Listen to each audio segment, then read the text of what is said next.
বোয়ালহারের হদুরকিল ইউনিয়নত হযরত শাহ বদিউজ্জামান মুন্সি রহমতুল্লাহ আলাইহির মাজারত উনলাগিবের ঘটনা ঘটে। রবিবার ভোর রাতিয়ে এই ঘটনাকাণ্ড ঘটে। পরবর্তীতে জানা যায় মোমবাতির অনুত্তুন এই অগ্নিকাণ্ডের সূত্রপাত হয় এবং ভিতরে কিছু বই পুস্তকও ফুটে যায়। উনলাগিবের ঘটনা শুনি আগে এসে স্থানীয় সাধারণ মানুষ ও সেনাবাহিনীর টিমও। এ বিষয়ে বোয়ালহালী সেনা ক্যাম্প কমান্ডার মেজর শওকত জানায়, প্রাথমিকভাবে আমরা জানতে পারলাম অগ্নিকাণ্ডের যে সূত্রপাত, কয়েকটা কোরআন শরীফ পোড়ানোর ছবি আমরা দেখতে পাচ্ছি ফেসবুকে, বাট এটার ওইখানে গিয়ে যেটা আমরা জানতে পারলাম সেটা হচ্ছে যে পাশাপাশি মোমবাতি জ্বালানো ছিল এবং কোরআন শরীফগুলো রাখা ছিল। তো যেটা হয়েছে যে ওখান থেকে মোমবাতি জ্বালানো অবস্থায় রেখে হয়তো সবাই ওখান থেকে বের হয়ে গেছেন, মোমবাতিটা নিভানোর কথাটা কারো হয়তো খেয়াল ছিল।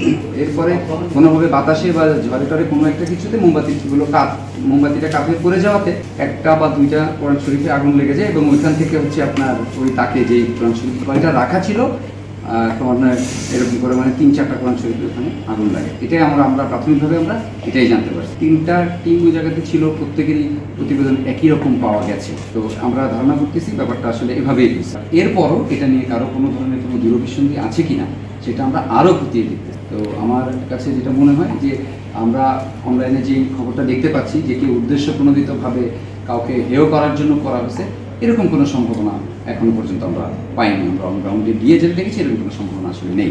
হইরাকি বিগত কয়েকদিন ধরে দেশত অস্থিতিশীল পরিবেশত মাদার ভাঙচুরের বিভিন্ন গুজব উড়িল। চট্টগ্রামত হনুমিককে মাদার ভাঙচুরের ঘটনা ঘটে বলে জানানো যায়।